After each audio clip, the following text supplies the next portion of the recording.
right. Welcome to our November meeting, the Arts and Craftsmen Guild. We are looking forward to hearing Tiffany Smith talk about her beautiful clay work. Tiffany is also an art teacher and in Franklinville. She's been tied in, I've heard tonight, with some people in the guild here who have worked with her as she was starting her craft. But anyway, let's get started. Thank you all for coming. And again, this is Tiffany Smith. Thank you all for making extra effort to come here. I know that it's tough when the nights come. I just want to sit on the couch. Once you're in your PJs, you don't want to get back off and come out. I would have been totally happy if you came in your PJs. That wouldn't have bothered me one bit. If you got a piece of paper like this, it has a little bit about me, but it also has a QR code. If you should feel like phasing me out or getting bored, you just take your camera and scan it. It'll take you to the Flickr website, a picture uploading website. And it has my online portfolio, which is just pieces that I've worked on for the past 7-8 years. When I feel like I find something I like, I take a picture and upload it. It's a place that you can upload any free thing. It's not a professional organization, so you'll just be able to scroll through some of my work if you felt like it. I've been teaching elementary school for 19 years. Teaching all school for 19 years, middle school, elementary, and high school. I'm originally from Erie, Pennsylvania, moved here for the school job, and I live in Franklinville. This summer, I was selling some stuff at Franklinville Maple Festival, and Tiffany Smith, who is one of the higher members, maybe even the president, asked me to join. And I didn't feel that my quality was good enough to join at that time. So, but she said to me something that really impacted me. And she said, I wouldn't have asked you if I didn't think you could. So my journey between then and now is about trying to realize as an artist that I'm worth it. I don't know if y'all struggle with that, but you know, I have a regular job, but I never felt that I could be a full-time artist. And I still, even in the elementary and any of the buildings, you don't feel like you get the respect as an educator, as an artist, because you teach art. You're just the prep for the teacher. You're the babysitter break that they get, and you don't be valued. So that's something I struggle with all the time. And so by becoming a member and actually becoming juried, I feel validated as an artist. And so I don't ashamedly say I'm an artist now. I'm very proud to be it. So I don't know how cheesy that sounds, but it's true to me. So hopefully, as you guys, if you're an artist and if you're insecure, it takes a long time to get to where you are proud to say the words that you're an artist. So on my business card is the duende. It's a Spanish, it's a very vague, if you Googled it, the mysterious power of art to move a person. So there is the visual aspect of art, but my heart, when I make art, I want you to feel something about it. And it ranges, like it says,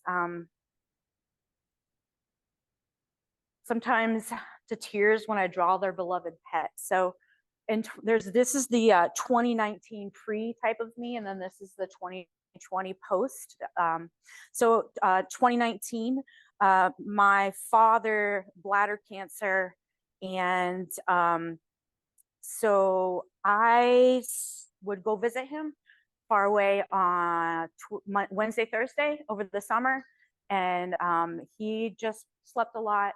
And we smoked cigarettes together. I had quit, but I smoked with him just because I wanted to spend time with him. And when he was sleeping, I would draw. So I teach kids how to draw. We did grid drawing. And so, and he loved animals and bears, and he had a tattoo. So the piece that I love the most and that I'm really proud of, and it's called Dad Has Cancer. And because I want you to feel as pissed off as I did when my father had cancer. So when I look at it, I have a feeling. And so after I figured out that I could do this, I started doing pencil portraiture of people's animals that had passed, or people's animals. And it was my goal to replicate that. So when they got their picture from me, that they were moved to tears. So I want you to feel stuff when you look at my work. I was a quilter in 2018, 2019 as well. And I wanted to use it as an art as well as under the blanket, nice and comfy. So I really strive for a feeling that you get when you see something that I've interacted with. So there's some pieces up here you're more than welcome to look at. This is my dog. This is another piece. My dad liked bears. But this was a colored pencil, Prismacolor colored pencils. And I learned how to layer them so much. If you really put a lot of effort into it, it can look like an oil painting, layers upon layers and lots of blending. So that was a stint I went through for about 18 months. And then when COVID hit, and I was able to get a hold of a pottery wheel, I started doing the pottery. But my goal when you look at my pieces is like I'm just a mass coffee maker is this in the morning. I don't know if you're a coffee drinker or a tea drinker, but I'm a coffee cup cuddler. And so that's my way I love this type of stuff. More things personally, I have a 16-year-old who is learning how to drive. He drove us here at night and he was very baffled at the oncoming lights from Buffalo. It was a little bit of a rough stint. Oh, that's fine. Thank you. I'm happily married, 19 years as well with my husband. Works in the aircraft at Moog. And on Thursday, I will be having major spine surgery, having L4 and L5 fused together. So if you're a religious or praying person, I covet your prayers. I won't be able to do pottery for a while for that, but I will be able to do it in the spring, and that's why I'm doing it, because I can't do it bending over. It puts a lot of strain on my lower body. So when you look at your pieces, I feel like I've really grown. I did not bring the slop. I had a piece that was red clay that was all grout that was given to me with the wheel that I bought secondhand. And I tried to throw on it, and I made stuff, but it looked like it was Mesopotamian Jesus clay. Like there was rocks in it and stuff like that. But I keep it because, and it's chipped now, and I overfired it so that the glaze didn't stick, and it's really ugly. But I value it because it's a journey that I've come through. So I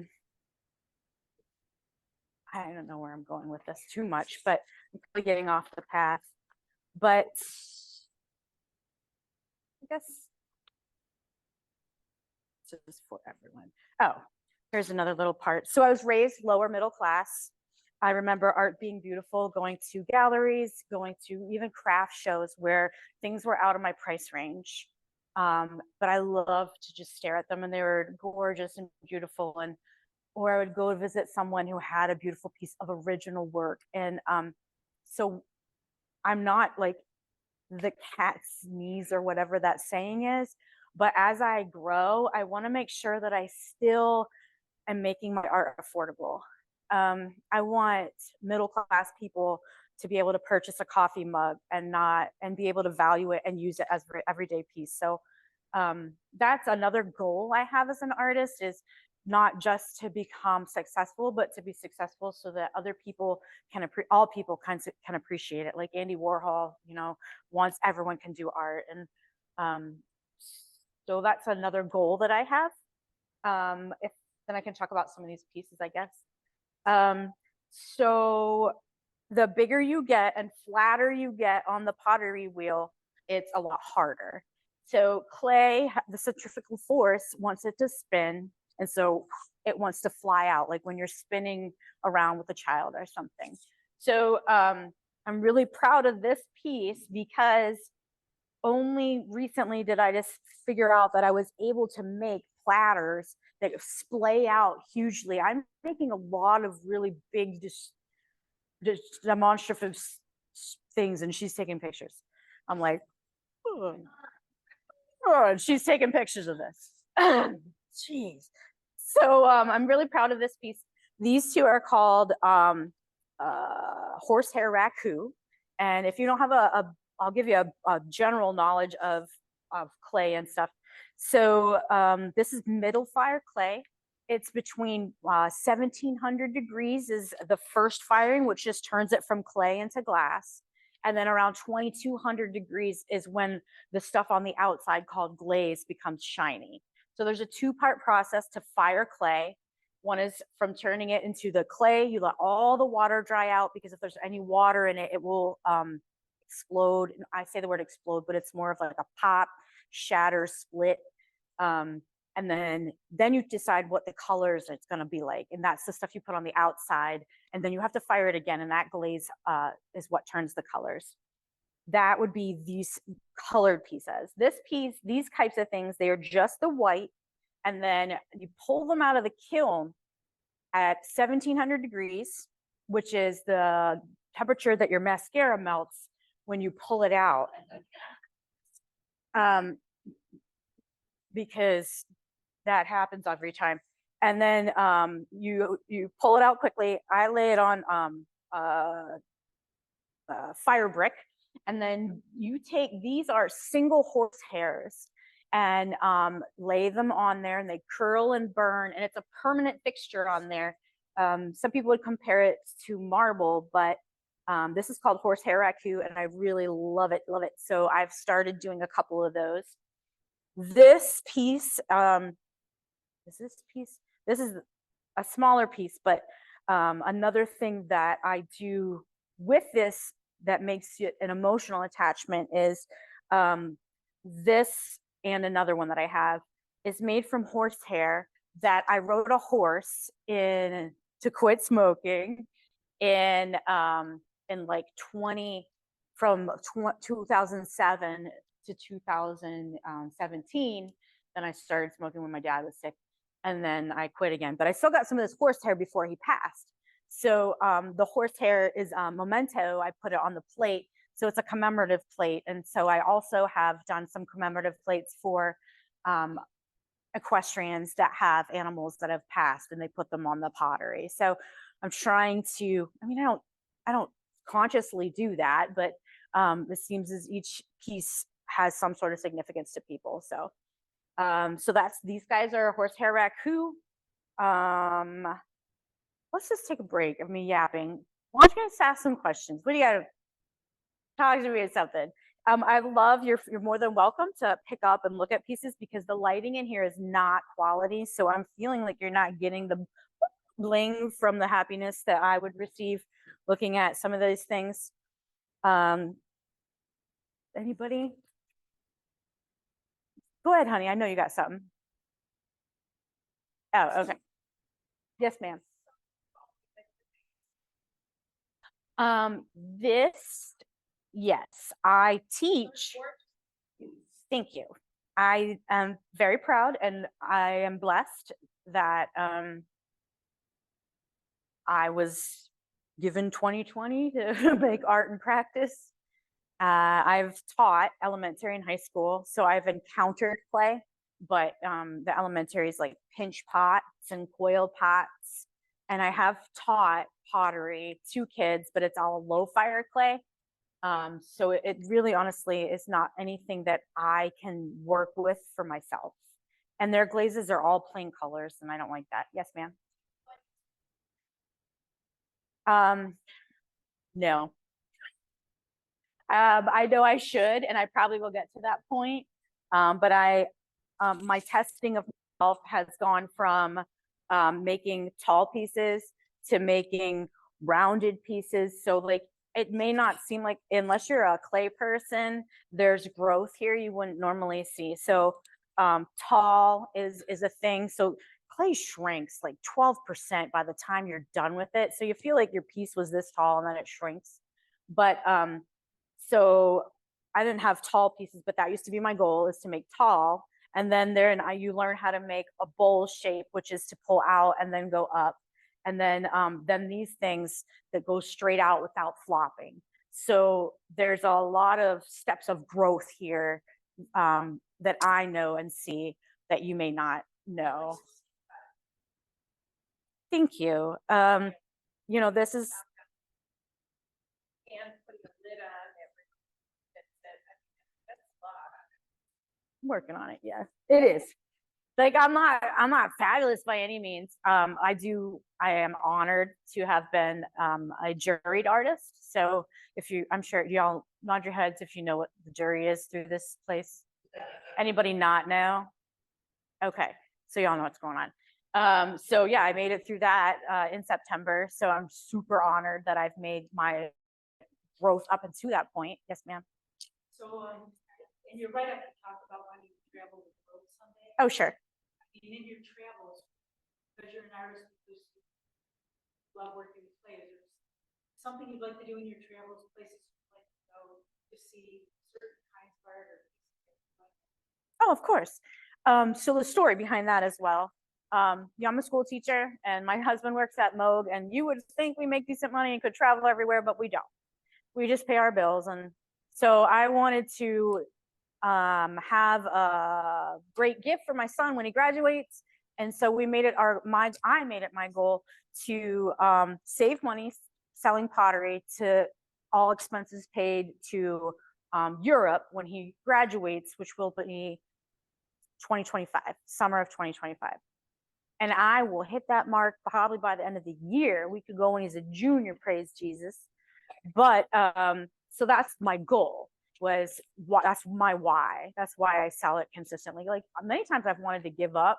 Like you get frustrated when a plate flops, or many things have flopped, or the kiln burns things, or the coils break, or like there's so much more science in clay than there is in drawing. And like there's so much more of a higher failure rate in this and frustration in this than there is in this. Can I get an amen?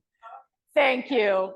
So like it's not just talent, it is science and chemistry and electricity and freaking, oh man, there's so many things that goes with this. So my goal is to make the money to go there. And my son is a history buff, and I studied art history, and so I needed to get to the Louvre in France, and St. Peter's Basilica, and I need to see Michelangelo's work. And I teach my kids all the time. I mean, this is second grade studying Monet. My stuff's so affordable, I can't keep up with the way I make it.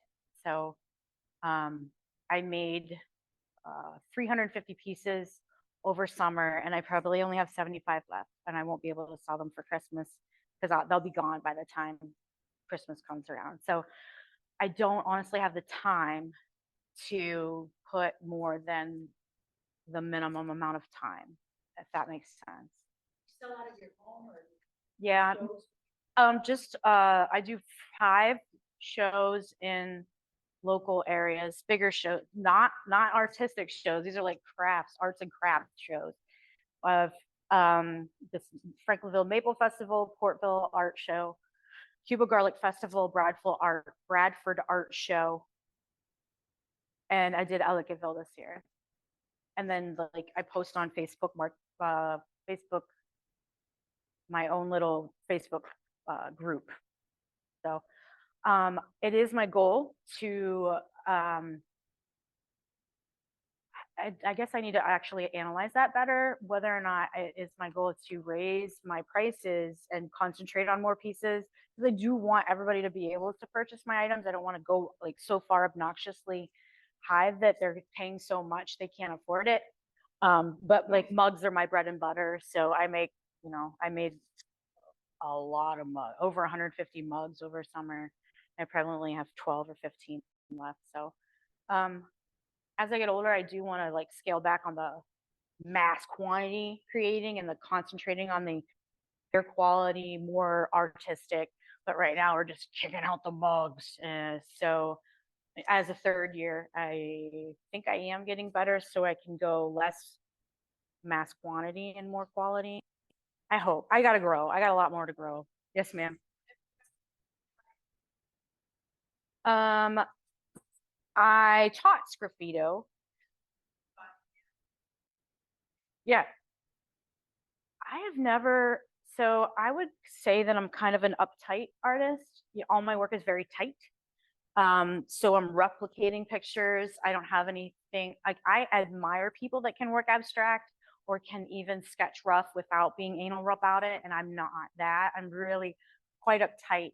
I'm working on it. I got anxiety issues, So I can't see myself drawing something unless I can make it perfect. So you know what I'm saying? Like just randomly, you only get one try on a Sgraffito and it's gone.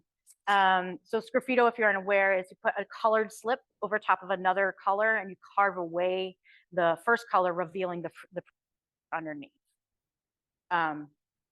So not yet.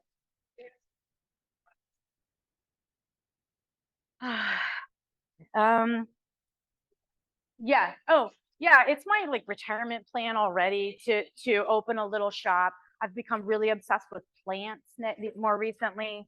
I own like a Monstera Adansonia variegated right now. If you know what that is, it's pretty cool. And I want to like do a little shop where I make pottery and put plants in it.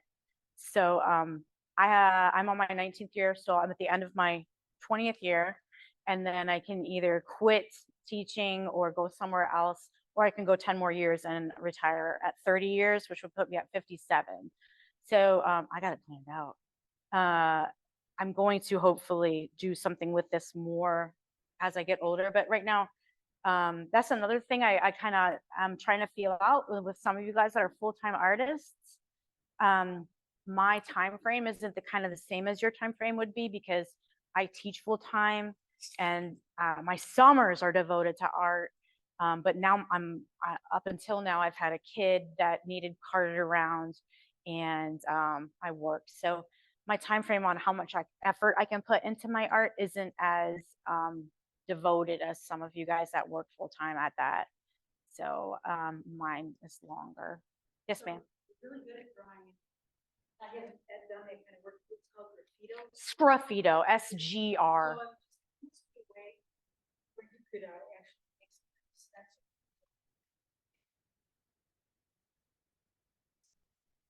No, there's so many ways. You can just take a piece of plastic wrap and put it over your picture and scratch on it. You're saying you like?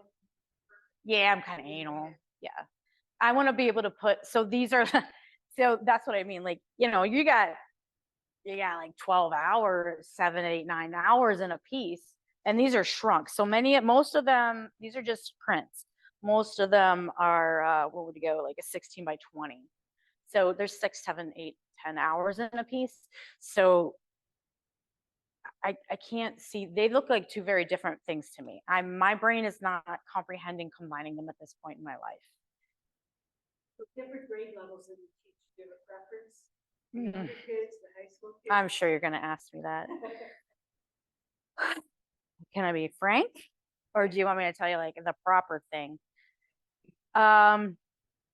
My heart always wanted to teach high school kids because I didn't like lying to little children that it looked awesome. Looks so good. That looks so great. But since COVID, the rumors are true. Most, I'm not going to say all, I'd say 70% of teenagers have turned into mean, vindictive, evil children. I don't want to, I'm not being exaggerative. They trying to get you in trouble. They will spit in your face. And I'm in a rural country town, okay? I'm not joking and I'm not exaggerating. The world is horrible. I have tried, my son and I talk, and my son is a decent, normal human being. We are churchgoers. We believe in Jesus and God, but we're just normal, and we fail too. But we've talked about getting him out of the school system, anything we could possibly do, homeschool, digital school.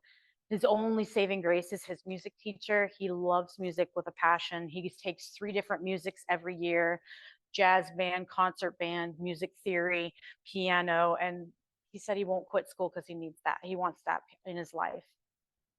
So before COVID, I loved high school. Post COVID, I begged to get out. I'm done at the elementary full time now, and the stress that I have been relieved is incredible. It's absolutely. I was quitting teaching at the end of last year. I wasn't going to make it to 20 years, and I was perfectly happy with that. I actually went back to college to JCC, and I've already taken 1 graphic design course. I was looking to changing my life. It's not an exaggeration, and you can, yeah. So it's not. I preferred high school. I loved the quality and the passion and how you can make them think on a deeper level when they were in high school. But now I love simplicity, and I have gotten too old to deal with teenager shit. So I deal with snotty noses and kids who pick their nose, and but I get more hugs than I've ever gotten in my life. 6 of one, half dozen another. And so I'm going to probably spend the last 10 years of my life or my teaching career in the elementary building, but I'm not going to quit teaching because of that. They're more full of it. Yes, they are. And where we are, we're in a 57% poverty area. Most of our kids are on the system, and most of them they're a split family. They don't eat 3 square meals a day. They come to school with holes in their shoes or hand-me-down clothes. And so it's way more gratifying to see these kids and take care of them, and their hugs and their love are true love and hugs, because they're starving in all aspects of their life. So that's another, you could cry some days at our school, what you see.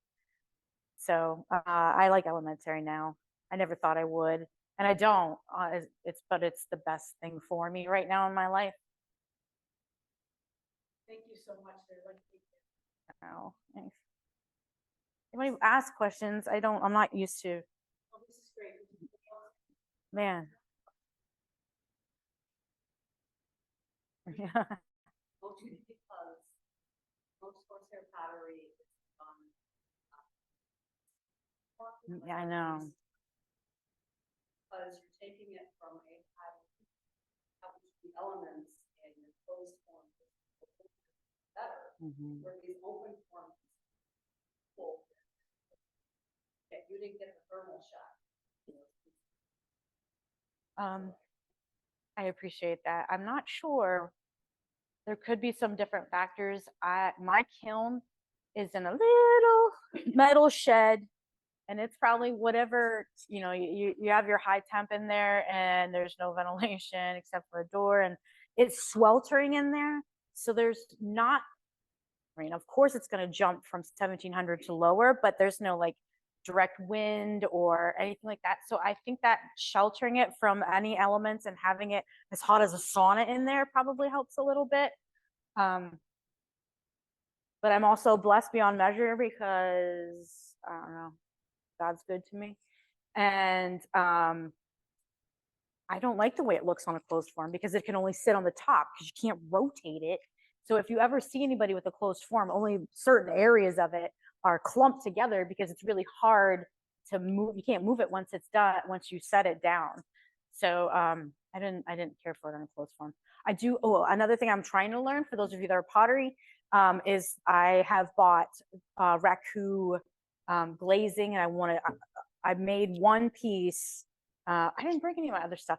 I kind of learned about other kinds of pottery, sagar firing, and hit firing. So they aren't as beautiful, and that's the thing I have. It's not as shiny or as beautiful as your glazed pieces. The other things I'm talking about, if you're not aware, is like taking your pot after it's been fired once and putting it in a bucket of dirt and sawdust and stuff, and letting that stuff burn on your pot and make colors and designs. Is basically, that's one style. Another style is you wrap it in aluminum foil with like bird poop and copper scratchy pads from your kitchen sink, and that makes designs. And that's something that I'm stretching myself, trying to make my own person appreciate those things, and not be so tight. So that's my growth that I'm working on, is trying not to be such a tight person, uptight person, a tight artist. And those are some new things that I'm starting to explore. I just started, I'm talking like in July and August. And so I think I'm going to try to do some of that myself next year.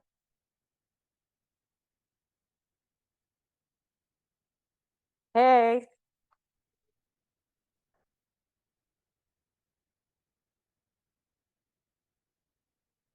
On the pottery, I hate solids. I hate low fire solids that are just all one color that my poor children have to deal with when they see my work, and they love the way it blends together and does stuff. So I really like things that mutate, blend, model, anything like that. Just a plain old solid anything. Even a solid colored t-shirt irritates me. I like it when it's that, you got that two-tone gray or that woman's sweater. I don't know why, but I do like things that morph and change and blend. And so even like when I have I don't know how that wine made it, but even just a black plain old background, I have to change it. It can't be solid. It has to be blended. As an art teacher, they ask me what my favorite color is, and I say, I can't have a favorite color. It'll make the other ones feel bad.